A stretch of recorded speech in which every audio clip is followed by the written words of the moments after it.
be here. And my speech today is going to be about a short story of myself and some thoughts I've gained over, nearly 3 years being in this community. So before we get started, will you please have a show of hands? So those of you who like Iron Man or the Iron Man 3 movies, would you please, raise your hand? Oh, that's a lot of people.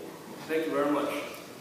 So I'm going to start by talking about the Iron Man 3 movie real quick. So the movie was mainly about Tony Stark finding the answer, to his own identity. Like, who am I without this suit? And then in the end of the movie, like my favorite part, he was talking about, he had a revelation that no matter having that high technology suit or not, he is Iron Man by himself. And the recent Spider-Man trailers also kind of revealed that Tony Stark was talking to Peter Parker that if you are nothing without a suit, then you shouldn't have it. That's a very interesting idea. It's kind of like, although you are in a good position, but you don't have those things that qualifies, you don't have the characteristics, then you probably shouldn't fit in the position. And I just kept that idea in mind. Last Tuesday, our Griffin brother, Mr. Christopher Gibbs, talked about his experiences here. I kind of felt the same way. So it is fair to say that we are nothing without the school. So if we do not have the characteristic, the initiatives, then we probably shouldn't deserve to be here. And Mr. Gibbs' story is not only a story about how CFS saved his life. I think it's fair to say it's also about how he saved himself in the church farm. So to me, I think CFS is like a fancy armor of Iron Man in some sort of ways. So it can help you to fly, to fight, to be a hero. Yet the true hero is you and I who are in here, in the armor, or in CFS. We have to take advantage and explore this place as we utilize an Iron Man suit. So that's kind of like my idea. So similarly, I'll now begin to tell a story about how I saved myself in a church farm.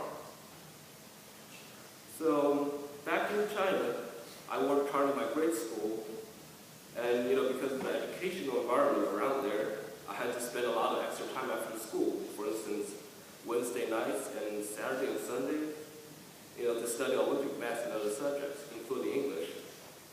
So as a result, I was able to get into a pretty good public middle school in Beijing. But I was shocked after I went into the school because it was way more challenging than I expected. So basically, I was too young and too naive. I believed that, when people say life will be better after you graduate, I believe that kind of stuff. So please do not ever take these words by heart. If anybody tells you graduation is going to be a relief, life will be better afterwards. Because as far as I know, life only gets harder and harder. And to my senior brothers, if someone ever told you that college is going to be easy, you better check his motivations. So back on track, I started to dislike going to school. Why? First, because it did not meet my expectation. I did not expect it to be that challenging. And then, two, my middle school was full of good students who were, in some ways, way more talented than me in terms of academics. And three, though there were rare instances that I could share my talents, I really hated the competitive works and the environment, study environment there. So my getaway at that time was reading. I read all kinds of books, like historical books, sci-fi, literary, and just more. So of course, under the strict rules and regulations, it was not easy for me to read during classes, and teachers would punish me by taking away my books. So I was trying to be a smarty. I decided to came up with my so-called backup plan. For example, if they took away my, I think, Star Wars short story, and they took it away because I was reading it, then I would just find another World War II books that I was hidden in my locker. And if they confiscate that too, I have some fantasy novels in the TXT form. It's like an ebook stored in my electronic dictionary for English class. So I can just say, I was looking at words, but actually I was reading other stuff. So ultimately, the administration got mad with me, and because my action was challenging the order that my middle school wished to have, I got suspended. And later on, I finished my middle school career with a mediocre grade and a bad record. And at that point, I decided that I might seek another place to study. So after some research and applications, I was able to get into one of those government programs for exchange students. And I went to Wisconsin, Pulaski, took a gap year and studied there for a while. But I really liked the way, we studied in the States. So I kind of applied and got into the CFS a year after. Meanwhile, I was introduced to a new entertainment method called video games. Or I usually justify it as esports. So I kind of really, get a little bit addicted to that. And so how really did I put myself together when I came here, you might ask? Or, with so much bad habits and low work ethics and distractions, how was I able to graduate that? Actually, the secret is that I finally found my own motivation when I came here. So it was an emotional drive that set me up to be who I am today. Back in middle school, I kind of had a secret crush on a girl who was very bright and beautiful. And she was kind of, the class representative, top 5% in academics, and won a lot of state-held biology competitions. So I was somewhat shy at that point, so I did not really have the chance to express my feelings to her before I left, for America. And during the summer, before I came here, I went back home. And, I got a chance to meet her. So while I was spending my time overseas, with my video games and books, she got into a great high school and was aiming for American college. So long story short, that young lady did share her feelings towards me as well. So at first, I was pretty fanatic, that the feeling was mutual, But later on, sometimes I felt pale in front of her because I knew that the contrast between us was really big. And I hated myself being lazy and, coasting in class when I had the chance to do excellent work like she was. So I was kind of, ashamed by myself for a little bit. So as I came to church farm school, part of that affection and part of that shame kind of mixed together and became my new motivation. I thought, if I do not try my best, and challenge myself, how would I deserve such a wonderful girl like her? I began to work hard, or, began to try hard. And in the end, I'm pretty grateful that CFS is a place, for people like me, because I can go as far as I want and receive nothing but help. So, looking back, from now, looking back to, when I was here in 10th grade and 11th grade, I feel like there were a lot of, hard workings, and sometimes, I don't quite understand why teachers give us that many homework. But in the end, I feel like it's helped, it is a place that we can thrive if we want to. Except we could use 9 more air conditioning systems. But anyway, I kind of reached my own expectations, since I found my motivations, through this different emotion and different feelings. And I think that we all have some power hidden inside of us. And all we need to do is to get a little bit triggered at some point to move forward.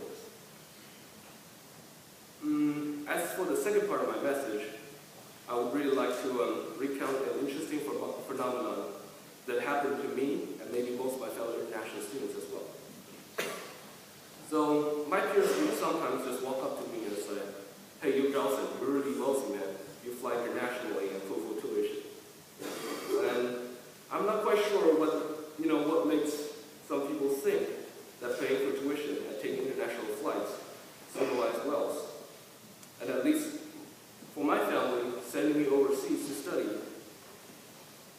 quite a big commitment, both emotionally and financially. So I think some my peers simply want to assume that my social and economic status, or the reason being that the nature of our school is providing generous assistance to the majority, and I would be marked as kind of out of place because I was said to be rich. But after all, it's my family that decided to support me through this process, and me personally still owe them a lot. So I'm not rich, and that's partially why I usually hesitated to interact with those words from my peers.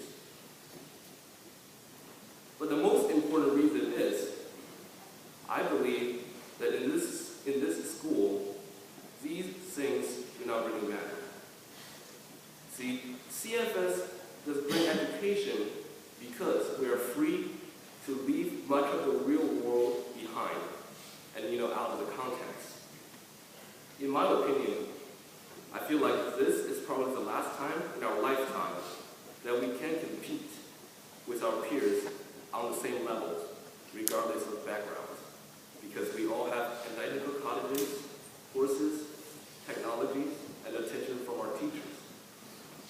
And trust me, starting from the college level, the world ahead of us would become naturally unfair, and the gaps between the people would be greater. So gentlemen, let me put it like this. If you don't start to do well now, then in the future, you do not have the right to complain that others got a head start in the long run. You are now studying in, here I quote the Business Insider, one of the top 50 private schools in the US. Yes, top 50 out of 30,000 private schools in this country. I did some calculation, basically a top 0.1%. And I guess most of us here do not came from a top 0.1% background in the society, right? So that's why we should all try our best to make the most out of this place. As tuitions have been paid and efforts has been made. And so for those of you who think that this school is horrible, and you're trapped in here, and you deserve a better place, I strongly encourage you to prove it, and I will cheer for you if you indeed end up somewhere you think is better. However, on the other hand, if you think the school does not meet your criteria, but you are barely making honor rolls, you are struggling to keep your room clean, and you're finding it hard to fulfill your obligations in this community, I suppose that the most beloved gift that God has ever given you, except your life, is a seat right here in this chapel of atonement.